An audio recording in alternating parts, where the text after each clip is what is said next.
As our car turned onto the small road leading home, everyone eagerly anticipated the sight of the lush garden my mother had nurtured for years.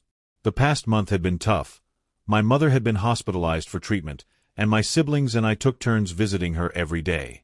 That garden wasn't just a place where she grew vegetables. It was her life's work, a peaceful sanctuary that she cherished above all else. But when we pulled up in front of the house, my heart dropped. Before us lay a barren patch of dirt, completely cleared out. The soil had been dug up, the plants were all gone. The once thriving vegetable beds, the sprawling squash vines, and the trellises she had lovingly built, gone. Only a few chopped-off stumps remained, along with scattered gardening tools left behind in a mess. "Oh my God! No way!" I heard my mother whisper beside me, gripping my arm tightly to keep from collapsing. A bright red notice from the HOA was taped to our front door. Garden removed due to zoning violations and negative impact on community aesthetics. Homeowner is responsible for cleanup fees. $1,500. Rage surged through me. My mother had been gone for less than a month, and in that short time, they had not only destroyed everything but were now demanding that she pay for their crime. We stood frozen in shock, staring at the vacant land where our garden had once been. The anger and helplessness in that moment were overwhelming. None of us believed for a second that this was a random decision by the HOA. They had been waiting for this opportunity, waiting for my mother to leave, for the house to be empty, so they could act without interference. But why? What was their motive? I couldn't accept this without knowing the full truth. So, I began investigating. When I spoke to the neighbors, their responses were eerily similar. They showed up about a week ago, trucks, mowers, an entire crew. They said the garden was abandoned and had overgrown, so it had to be cleared according to regulations. No one dared to stop them. The HOA has the right to do this. No one dared to stop them? I went to see Ms. Gonzalez, a longtime neighbor and a good friend of my mother's. She had often helped water the plants when my mother was busy. She looked at me with an expression of guilt as I asked about what had happened. Karen Wilson, the HOA president, had been waiting for this chance for a long time. Ms. Gonzalez sighed. They never touched your mother's garden when she was here, but the moment she left, they moved in immediately. A fiery rage spread through me. They knew my mother was gone. They had been watching, waiting for the perfect moment to act. But why? What did they gain from this? I decided to dig into the HOA's records. They claimed the garden was abandoned and needed to be removed. But when I read the HOA's official rules, nowhere did it state that growing vegetables in a private backyard was against regulations. So they had to have another reason. Then I stumbled upon something shocking in the HOA's meeting minutes from a few months ago. A proposal to expand the community park had been discussed. My mother's garden was located in an area the HOA wanted to seize for this project. A real estate developer had approached the HOA, offering to purchase several properties for commercial development.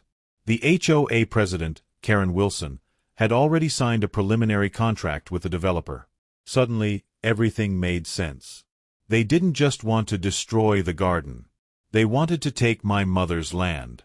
I went back and closely examined the notice the HOA had posted on our door. The wording was deliberately vague: zoning violations, negative impact on community aesthetics, cleanup fees required. Nothing made sense. My mother had always maintained the garden meticulously. There was no way it had been classified as abandoned. I logged into the HOA's website to check past announcements and found something even more shocking. An email warning about the garden cleanup had been sent, only 2 days before they destroyed it. It was sent to my mother's email account, but she never saw it because she was in the hospital. No physical warning was ever mailed to the house. They had deliberately sent a last-minute email, knowing full well that my mother wouldn't see it. This wasn't a mistake, this was a setup. I decided to look up the company that carried out the garden removal. The HOA claimed they had hired Greenscape Solutions for the cleanup at a cost of $1,500. The name sounded familiar. I searched online and was stunned by what I found. Greenscape Solutions was a brand new company, established less than a year ago. The owner was Karen Wilson's cousin. They had already received multiple lucrative contracts from the HOA, totaling over $200,000 in just a year. As I dug deeper, I found a pattern. Last year, another resident had been forced to tear down a flower trellis they had maintained for 15 years, citing aesthetic concerns. Greenscape Solutions was hired to remove it for $2,000, billed to the homeowner. 1 month later, a developer purchased the vacant lot next to that property. The same cycle was happening again. The HOA was weaponizing regulations to force residents into compliance, destroying their property, and then profiting off the aftermath. I returned to the HOA meeting minutes and scrutinized the approval signatures. And I found something highly suspicious. The meeting that approved the removal of my mother's garden had 3 signatures. Karen Wilson, HOA President. Robert Jenkins, HOA Vice President. Diane Carter, Acting Secretary. Wait, Diane Carter was not the HOA Secretary. I knew her personally. She was just a regular board member, not in a position to approve decisions like this. I called Thomas Garcia, another HOA board member who had always seemed reasonable. When I asked him about this so-called meeting, he was completely blindsided. "I was never informed about this meeting," he said. "And Diane was never appointed as acting secretary." They had forged a meeting. They had falsified approvals. After days of investigation, I had uncovered the full extent of their corruption. Heavy checkmark. The HOA waited for my mother to leave so they could act. Heavy checkmark. They sent a last-minute email, ensuring she couldn't respond. Heavy checkmark. They held a fake meeting and forged signatures to justify the removal. Heavy checkmark. They hired a landscaping company owned by the HOA president's cousin to do the job. Heavy checkmark. They planned to sell the land to a real estate developer. They thought they had succeeded. But they didn't know I had uncovered everything. And I wasn't going to let them get away with it.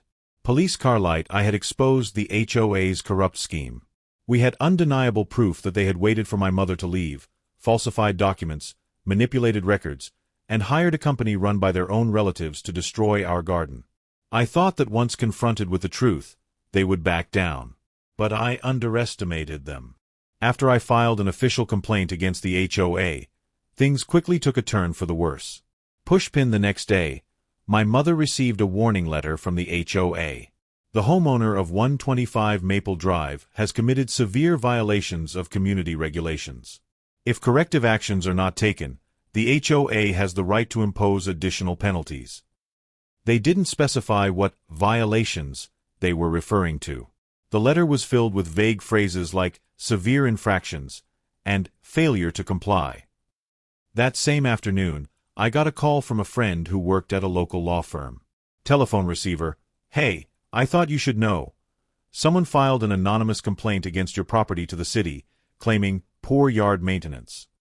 I clenched my fists. I knew exactly who was behind it. The HOA was manufacturing complaints to make their actions look justified. Over the next few days, the pressure intensified. Construction bogus fines started appearing on our doorstep. One day, we were fined for not taking out the trash on time, even though our garbage had been collected like usual. The next day, we got a warning for misplaced flower pots. A stranger started photographing our house. Whenever I stepped outside, I saw a man with a camera. When I confronted him, he simply said, "Just doing my job, HOA orders." Open mailbox with raised flag anonymous letters were sent to our neighbors, spreading lies about us. A friendly neighbor showed me a letter she had received. The residents of 125 Maple Drive have been involved in multiple serious violations, negatively impacting our community. If they continue their disruptive behavior, we will all suffer the consequences. The HOA was trying to turn our neighbors against us. But that wasn't the worst part. Not only was my family being targeted, so was anyone who dared to stand with us. Pushpin neighbors were suddenly, randomly, fined. Ms. Gonzalez, the woman who had told me about the garden's destruction, received a notice stating that her fence did not meet community standards, even though it had been there for 10 years.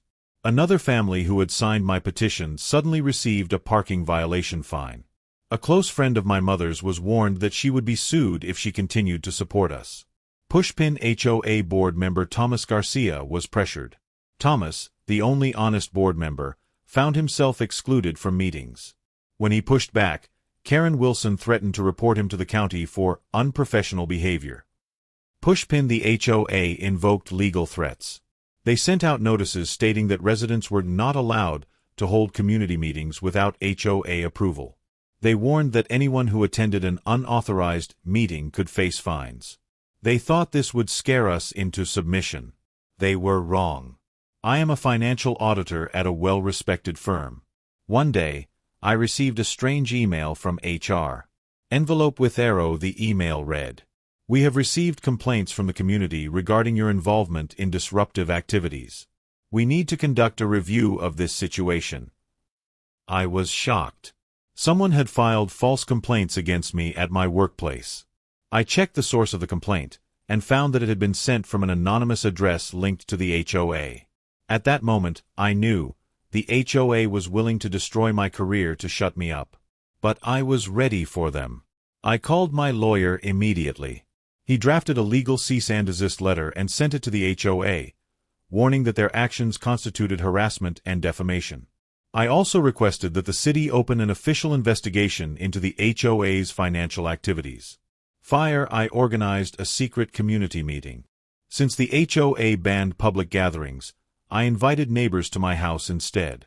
Over 30 people showed up. They were furious about the HOA's tactics.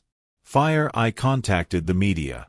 I forwarded all the evidence of HOA corruption, including financial fraud, fake complaints, and intimidation tactics, to a local journalist. 3 days later, an explosive news article was published. HOA accused of fraud and harassment in local neighborhood. I exposed them on social media. I posted screenshots of their intimidation emails, phony fines, and proof of embezzlement. Hundreds of people shared the post, and it caught the attention of the county's legal department. Pushpin 1 week later, Karen Wilson called an emergency HOA meeting. Pushpin the press, the county officials, and dozens of residents showed up. Pushpin under immense pressure, Karen tried to dodge responsibility, but no one believed her anymore. Pushpin finally, the HOA board had no choice but to agree to the following demands. Heavy checkmark. All bogus fines against residents would be cancelled. Heavy checkmark. An independent audit of HOA finances would be conducted. Heavy checkmark. A new election would be held to replace corrupt board members. Pushpin the next day, the county announced an official investigation into the HOA. Pushpin Karen Wilson was immediately suspended from her position. The HOA had played dirty.